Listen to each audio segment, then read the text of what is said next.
So in this video I would like to share with you 6 ways or suggestions in which you can modulate the Moog Grandmother's filter tips, if you like, or not. Now these are by no means definitive. There are many ways you can modulate the filter and everything else in a modular or semi-modular system. These are just ideas which I've used and I think you might find interesting and useful.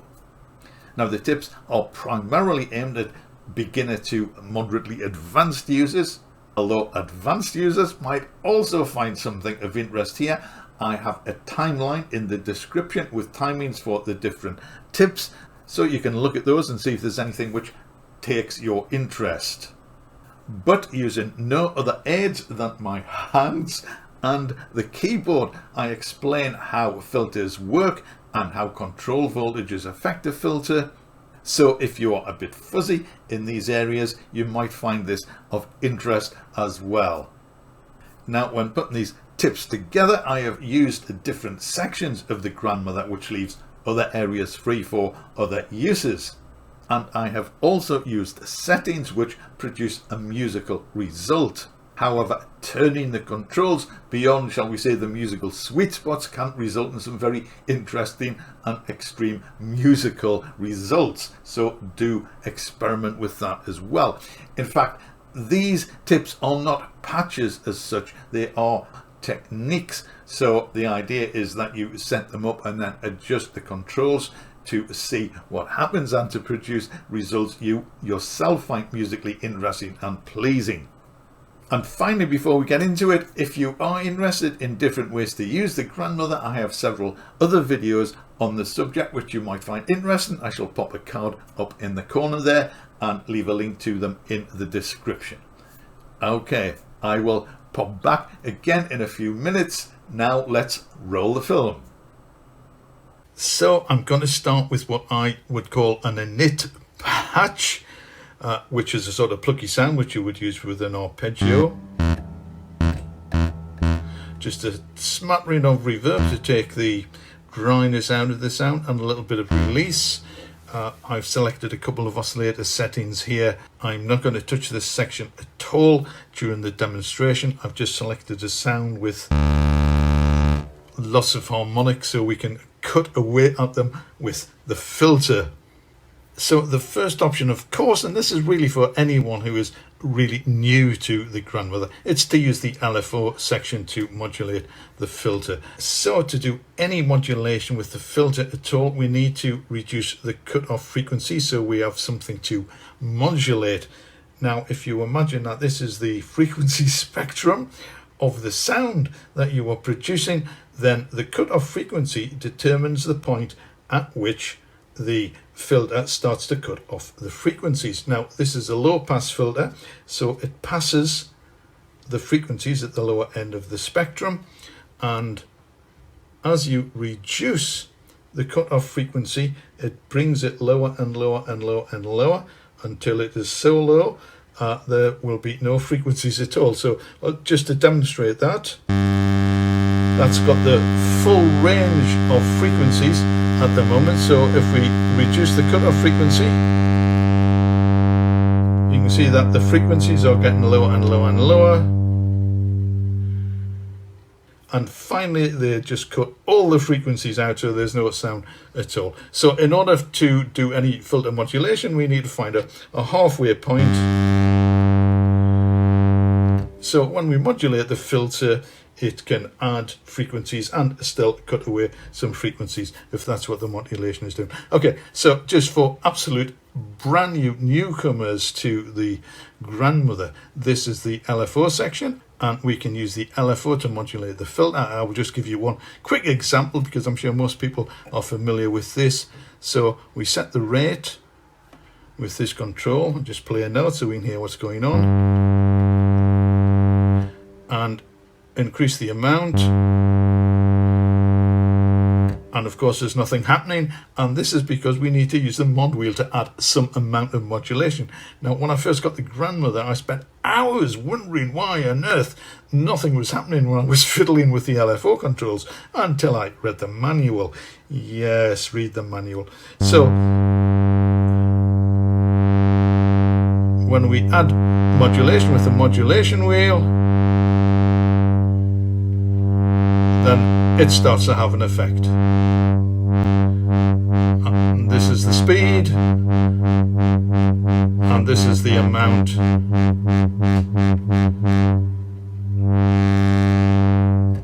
So one thing which I like to do is to set a low LFO rate and adjust the cutoff, and maybe add a little bit of resonance so that the LFO sweeps the filter.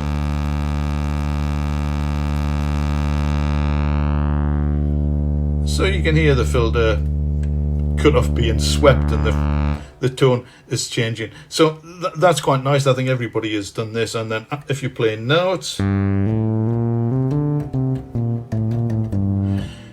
each note has a very slightly different tone, so it adds some movement to an otherwise static musical line, and it works well with arpeggiators as well.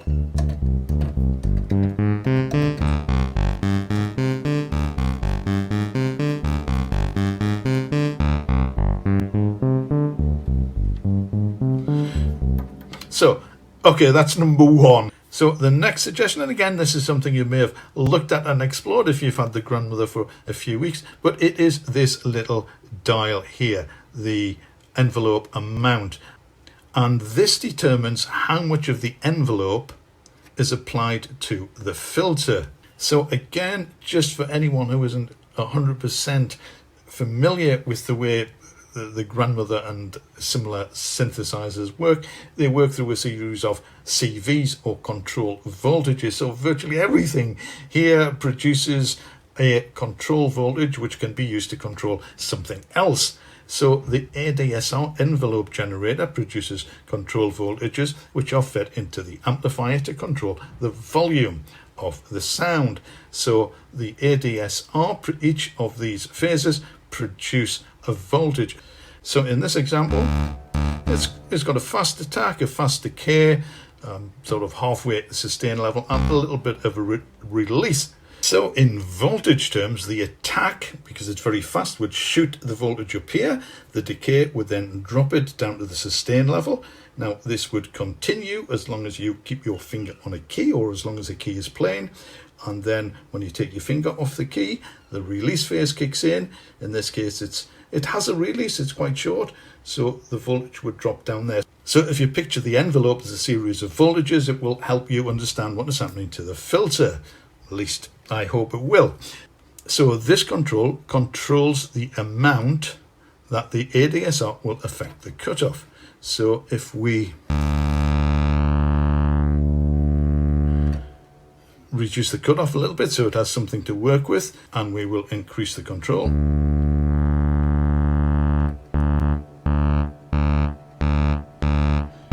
You can hear that when I press a key, the voltage is shooting up, so the sound is brighter. It is opening the cutoff filter. And that's fully open now. So if we open the release, so this has got a really long release. So the attack has opened the filter.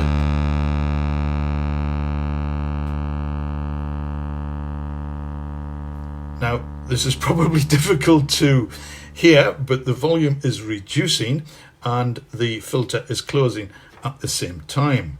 Now, if we turn this the other way, this is bipolar, this has the opposite effect. It sort of inverts the voltages. So instead of going up for the attack, it goes down. So this will close the filter. And you can hear when I press a key, it is inverted because the filter is closing. It is closing the filter. And when I release the key, it's going into the release phase. Now, in the previous example, the release voltage was dropping. Here, the release voltage is rising. So it is increasing the cutoff frequency. So you can hear that getting brighter as the sound disappears. So you could do a lot of whoopee sounds with this by adjusting the envelope and adding a little bit of resonance. Now, one disadvantage of this method is that the envelope is connected to the VCA, the voltage control amplifier. So although it affects the filter, it is also affecting the volume. However, tip number 3, the voltage controlled amplifier section has this neat little control here. So if you put this into keyboard release mode, I think that's what it's called, it's the center position. That is the drone position.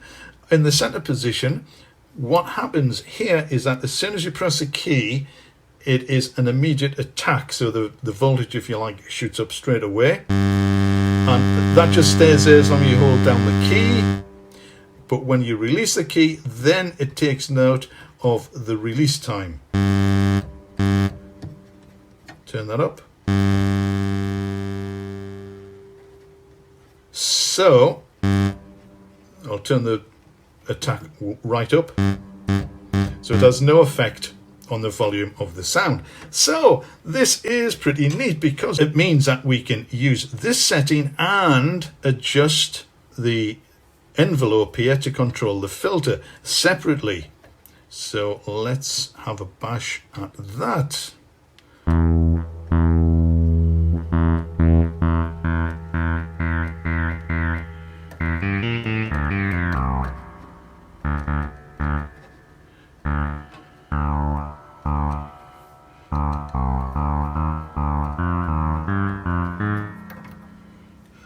Put a little arpeggio in here.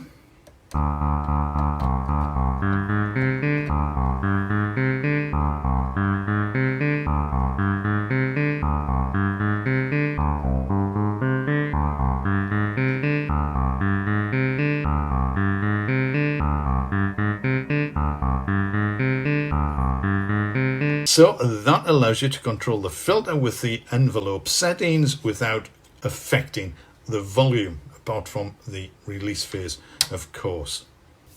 So tip number 4, you have probably noticed or have seen that the Grandmother has a high pass filter, and here it is.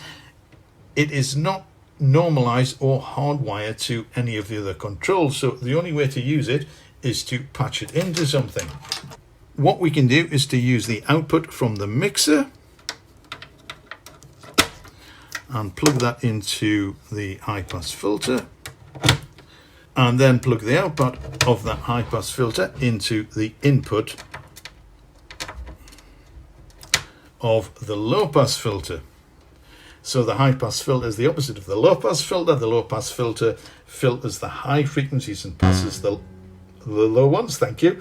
The high pass filter filters the low frequencies and passes the high ones. So if we just play a note here and increase the high pass filter,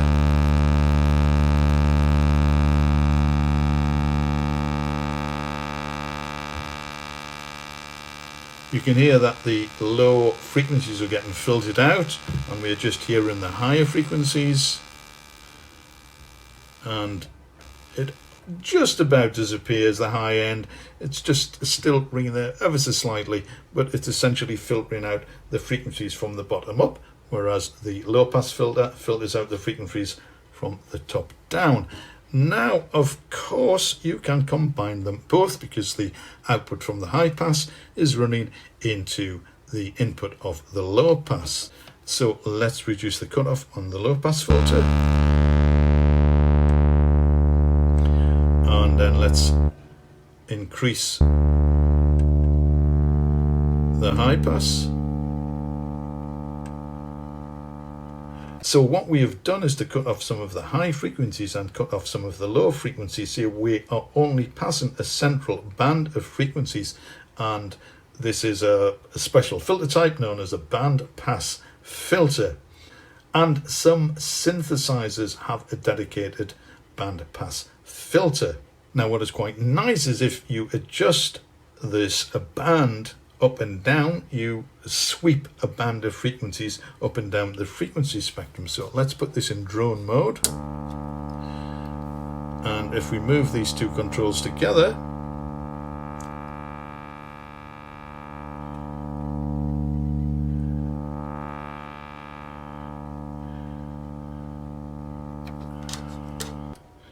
we can sweep the band. Now obviously this is not very convenient because it requires two hands and a little bit of coordination, but there's a really high-tech solution to this, or a semi-automatic solution to this, and I shall just show you what it is.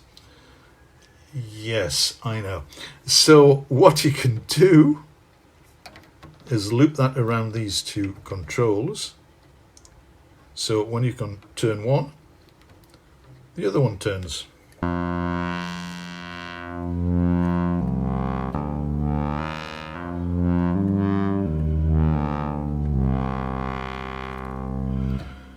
Does technology know no bounds? So, okay, that's perhaps not ideal, but it's better than twiddling the two controls with two hands, I think. Now, you can't modulate the high-pass filter in any way. It only has an input. It has no control voltage to control the cutoff point. But we can, of course, control the cutoff frequency of the high-pass filter. So what we would get, in fact, is a band which moves like this rather than like that. Now, I'm not going to demonstrate that. It's simply a matter of engaging the low frequency oscillator as we did in the first example. So if you want to experiment with that, then that is something you can do. Okay, let's remove these and move on to tip number 5. And this is one of my favorite things to play with, and that is to connect the sample and hold to the filter. Now, like the high-pass filter, the sample and hold is not hardwired or normalized to any of the controls. So to use it, you have to connect a patch cable. So let's connect the sample and hold to the cutoff frequency.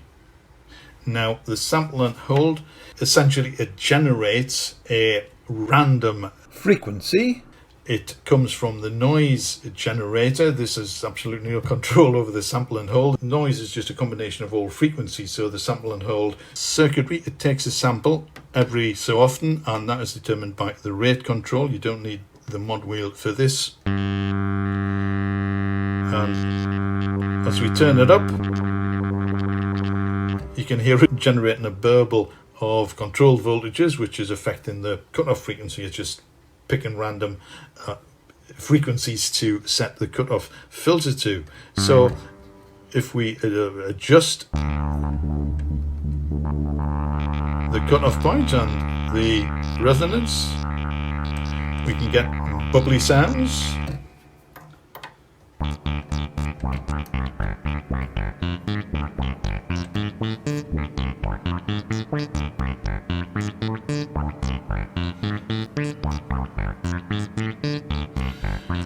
Now there are a couple of points arising from this. Sometimes the voltage that the sample and hold generates will be so high or so low it'll virtually be outside the range of the filter. So if that happens, the sound, the note will be cut off.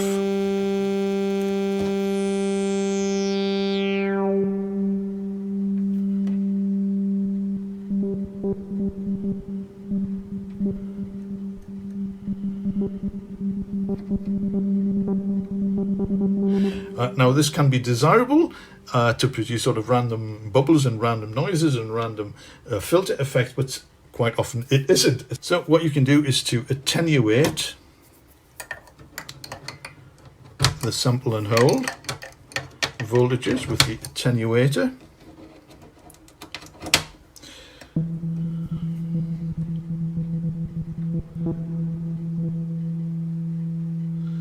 So there's hardly any voltage coming through there.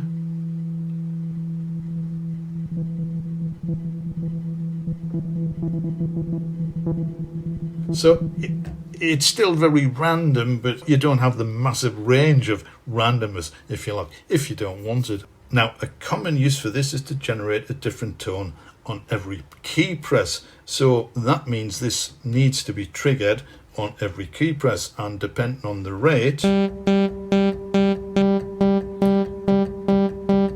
that may not be the case. And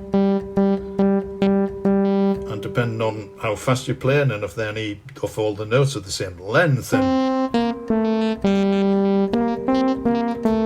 you might get effects like that where each note has one or two or more filter variations. So we can overcome that by connecting the gate output to the sync input. So the gate is a signal which is generated when you press a key. So when you press a key, it generates a gate signal or control voltage, and it remains as long as you hold the key down. When you release the key, the voltage drops again. So that tells the sample and hold to generate, to start a cycle every time you press a key. So that's not working exactly as you might expect, because it only determines the start, and the rate is such that it keeps repeating. But if we turn the rate down to as low as we can,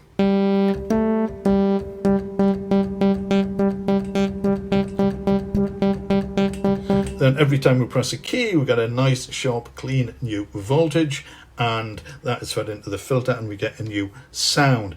So again, we can use that to good effect with the arpeggiator or the sequencer to generate a different tone with each note. And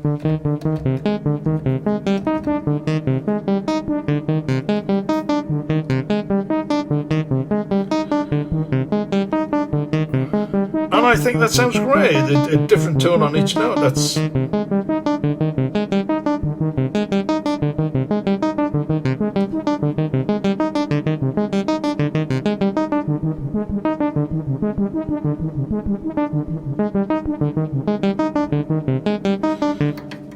okay, I'm getting carried away now, tweaking the controls, such as the delights of analog synthesis. I just wanted to share some of these little tips with you so you can set them up and tweak the controls as you will. So we are on to number 6 now. This is the final one. I shall remove these. And this is to use the gate. So if we plug the gate into the filter, what happens when we press a key, as discussed, this voltage is opening the filter and then dropping it again.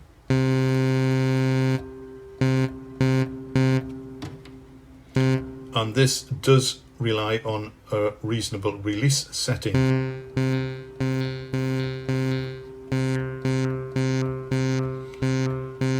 So you can see, so press a key, the filter opens, and when I release the key, the cutoff filter drops.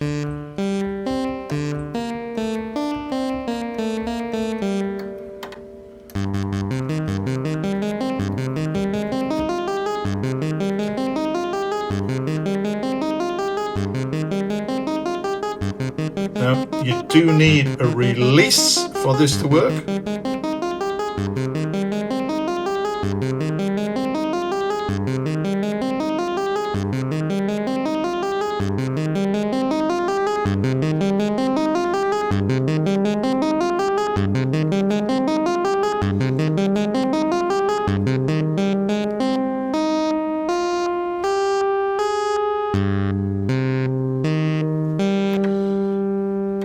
Okay, so that is tip number 6. So again, you can fiddle on with the cutoff settings and the release settings and all the other things on the Grandmother. So I hope you found something of interest and something you can use there, something perhaps a little bit inspirational, which will encourage you to go and play and experiment with your Grandmother a little bit more. If you did enjoy this video, then remember there are other videos like it in the description, and perhaps you would like to consider subscribing to the channel for more videos about synthesizers, some tutorials, some electronic music. Hit the subscribe button. It costs absolutely nothing, and ring the bell. Thank you to get informed of new videos as soon as I release them. I do appreciate you spending time with me watching my videos, and for that, thank you very much indeed. I just hope you found them useful and enjoyed them. I will see you again very soon in the next video.